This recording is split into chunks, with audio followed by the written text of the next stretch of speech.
So Pocket Anime dropped their gameplay trailer about a week ago, and ever since they dropped that trailer about a week ago, they have not stopped with the good information. And I'm actually a little too excited to play Pocket Anime, so I want to show you guys some of the new things and also some things I missed before that I want to talk about. Now, they just dropped the typing chart, they told us how exactly you can get tester, and they also dropped some new animes that are confirmed now. The first thing they showed us was customization for Pocket Anime, and it honestly looks really good. Now, customization is definitely not the most important thing in my opinion, but they definitely did a really good job. It actually might be the best customization to this day that I've seen. It feels like most games are just trying to copy GPO customization these days, so to see a game actually do their own thing and it being really good is really great to see. Now, in that same customization video, they also confirmed that you will be able to get multiple slots. Now, we don't know if it's going to be a game pass or it's going to be free or what exactly is going to be with it, but I would assume it's a game pass simply because I don't think they want to make a lot of pay to win mechanics, and slots are a convenience thing that isn't pay to win but still a way for them to make money. But if they do want to make the multiple slots free, hey, I'm all for it. Okay, this is Editor Swift here. My dumbass just realized it literally says right there 450 Robux for one slot. Now, this might mean you get the first 2 slots for free or you have to buy both of them for 450. We'll just have to wait and see. But I feel like you can really tell in this customization they care a lot about the little things. If you look at the background, you can see Boo chilling, a devil fruit. Dream Chaser told me there's a Frieza trash can in the background, and by all means they could have done none of that and the game still would have been fine, but it just shows that they really care about the little things, and that's most likely gonna add up and make the game really enjoyable. Now, we also got an Asta Blade sneak, and I don't believe up until this point we got any Black Clover sneaks whatsoever, so I'm pretty sure this confirms that Black Clover is gonna be in the game. So probably expect other Black Clover characters like Yami or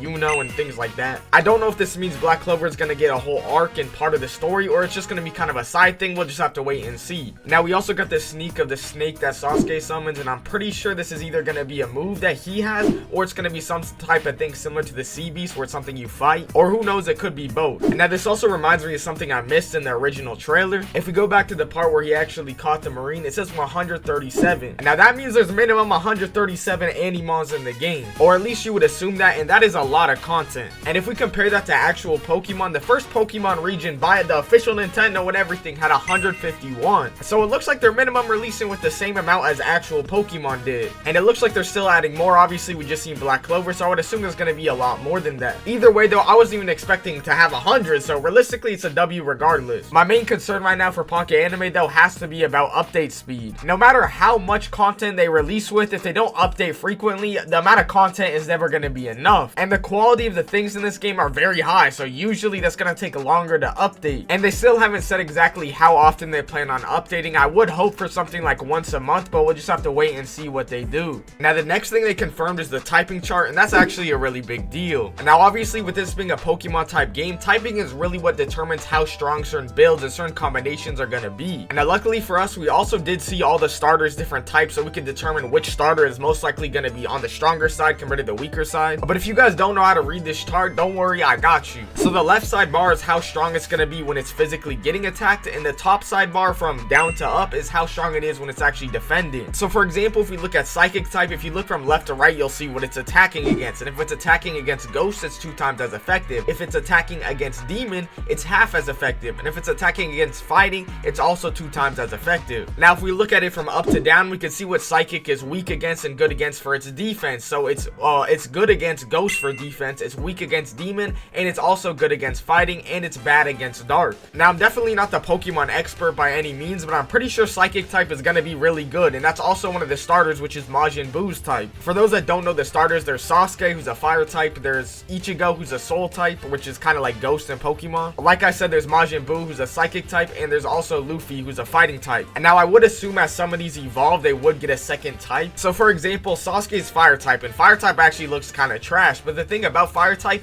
is if he also evolves and gets lightning type, he's going to be a lot better, and Sasuke realistically probably should get lightning type later on. At least I'd hope so, because fire type looks by far the worst out of the 4 starters, but obviously that's just a guess. But honestly, to me, Majin Buu is looking like the best starter right now. There was only one other psychic besides him, and that was Gojo, and Gojo's probably going to be a legendary and really difficult to get. And just to clarify, obviously there will be more than 2 psychic types on the actual release. I'm referring to only the ones that have been confirmed and shown in the trailer, but either way, it should be on the more rare side. And now we also did get a sneak of the main menu, but in the menu there's a lot of important things like your Animon, but there's also something called story, and I'm not exactly sure if that's going to be like your story quest or something like that, because I don't know what else it could be. But it also revealed the JoJo's character, meaning JoJo's will most likely have some type of arc as well. And at the end it shows us that the Pokeballs are called capsules and some potions. Now for those of y'all that want Pocket Anime Tester, right right now you got to spend $25 to get the applications, but they said they will be rolling them out afterwards to the people with gold and silver. And if you guys don't have the subscription, they will be doing tester giveaways, they said. So it seems to be a similar system to what Rail C's did. But if y'all don't end up getting tester, don't worry, SwiftDFG got you. Pocket Anime has blessed me with testers, so as soon as Pocket Anime allows me to give you guys any sort of information, I'm gonna keep y'all updated. So if y'all want to stay updated on Pocket Anime, make sure to hit the like and subscribe button. It helps both of us. But I appreciate y'all for watching. Love y'all. Later.